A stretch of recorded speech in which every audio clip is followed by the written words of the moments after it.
엄마 가. 가.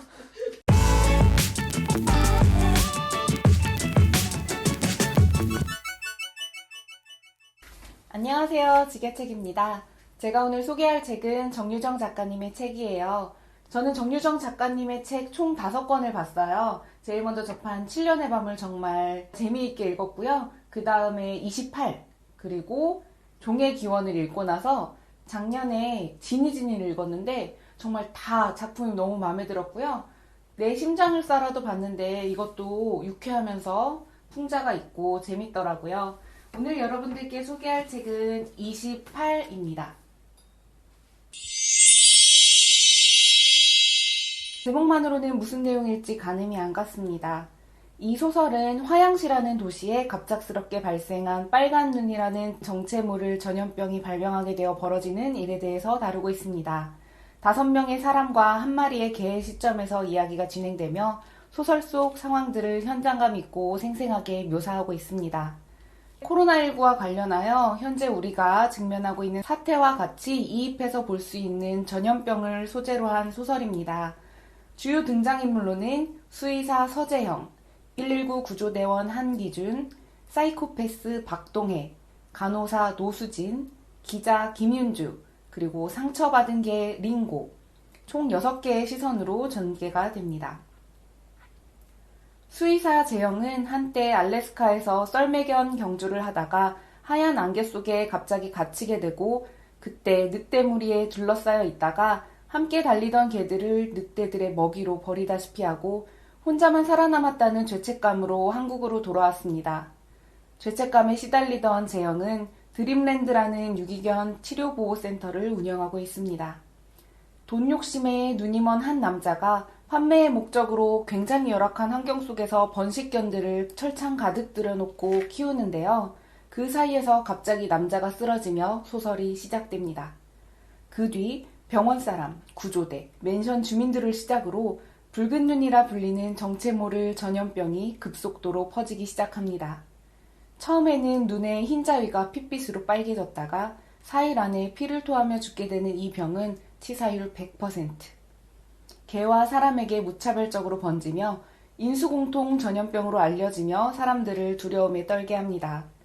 정부에서는 병의 전체를 전혀 파악하지 못한 상태로 너무나 빠른 속도로 퍼져나가는 상황이었기 때문에 화양시 전체를 봉쇄하기에 이릅니다. 급기야 통신까지 끊겨버리는데요. 통신이 끊긴 채 무법도시가 되어버린 화양시.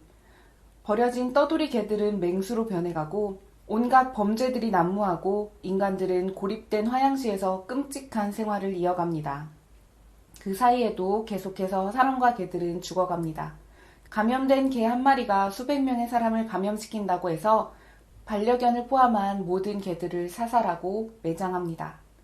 그 중에 가장 끔찍하게 묘사된 인물은 사람이 아닌 악마에 가까운 동해라는 인물입니다. 군대에서도 쫓겨나고 이유 없이 개들을 잔인한 방법으로 죽이다가 끝내 아버지의 손에 정신병원에 갇혔었는데 탈출을 했어요. 그리고 자신이 전에 재형의 방해로 죽이지 못했었던 개 쿠키를 다시 죽이기 위해 찾아다닙니다. 잔인해요. 묘사가 되는데 굉장히 잔인합니다. 저런 사이코패스 분명히 있을 거예요. 이 책을 읽으면 정유정의 인물 묘사에 정말 소름이 돋습니다. 그리고 기준은 부인과 딸을 잃고도 정신없는 화양시에서 몇 명 남지 않은 119 구조대원으로서 역할을 해나가는데요. 딸이 전염병에 감염되어 부인이 딸을 데리고 나오다가 맹수처럼 변한 개들에 의해 목이 뜯기며 죽는 장면을 목격하게 됩니다. 재영이 키우는 그 늑대 같은 개들이 자신의 부인을 죽게 만들었다고 생각하게 되고 복수를 위해 재영의 반려견인 스타를 죽이고 맙니다. 그래서 링고는 자신의 연인인 스타를 죽인 기준에게 복수를 하려고 기준을 필사적으로 찾아다닙니다. 응급실 간호사인 수지는 정신없이 일하는 통에 아버지와 동생과 연락이 끊겼고요. 생사를 확인하지 못한 상태에서 아버지와 동생을 찾으러 집으로 갔다가 남자 3명에게 몹쓸 짓을 당합니다. 이 장면 역시 작가가 너무 생생하게 표현을 해서 수진이 겪었을 공포와 잔인함이 정말 끔찍하게 읽혔습니다. 그리고 기자인 윤주, 고립된 화양시에서도 기자 정신을 발휘하여 계속 취재를 이어나가고 있는데요. 그러던 중 재영에 대한 진실을 알게 되고 미안함을 느끼다가 따뜻한 재영과 사랑에 빠집니다. 혼란스러운 상황 속에서도 재영의 곁에서 함께 개들을 지키려 합니다. 이 소설 중에서 링고라는 개의 시선에서 쓰여진 부분이 가장 흥미롭습니다. 자신의 연인인 스타를 죽인 사람을 끝까지 찾아 복수하려는 그의 집념과 이미 가득한 사람을 향한 불신. 그 사이 스타의 주인이었던 재영을 만났고 약간의 갈등을 겪었지만 그래도 마지막으로 기준에게 복수하기 위해 목을 물기 위해 달려들었다가 복수하기 직전 재영이 끼어듭니다. 그렇게 링고는 재영의 목을 물게 되고 재영은 체력이 바닥이 나버린 상태에서 링고에게 마취총을 쏘아버리고 둘은 같이 죽습니다.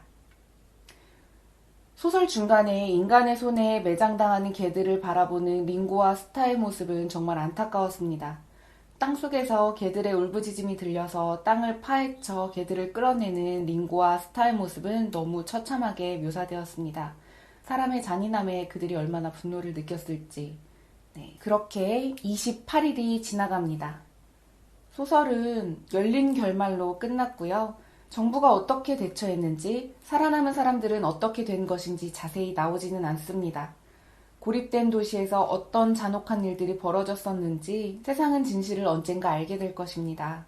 정부는 탈출하려는 사람들을 무참히 죽였고 개들을 대량 학살했으며 화양 시민들을 사람으로 생각하지 않고 그냥 전염병으로만 여겼습니다. 솔직히 다른 지역 주민의 입장이라면 원인도 없이 급속도로 확산되고 치사율이 100%인 무시무시한 전염병을 본다면 화양시의 폐쇄에 한 표를 던지게 되지 않을까 싶습니다. 갑작스러운 출연이었고 막아낼 방법이 없었으니까요. 이 소설은 재난 속에서 드러나는 인간의 본성에 대해 다시 한번 생각하게 하는 소설이었습니다. 7년의 밤과 종의 기원에서처럼 정유정 작가님은 악을 인간의 본성으로 다루고 있습니다. 정유정 작가님의 책 5권을 읽었는데 5권 모두 정말 재미있었습니다. 그중에 28은 현 시국에 대해서 조금 몰입해서 읽을 수 있는 소설이었기 때문에 오늘 소개해드렸어요. 시간이 되시는 분은 직접 읽어보시는 것도 좋아요. 특이하게 개의 시선으로 표현된 부분이 있는데 그 부분이 특히 더 몰입감이 있고 흥미진진하게 읽혔습니다. 감사합니다.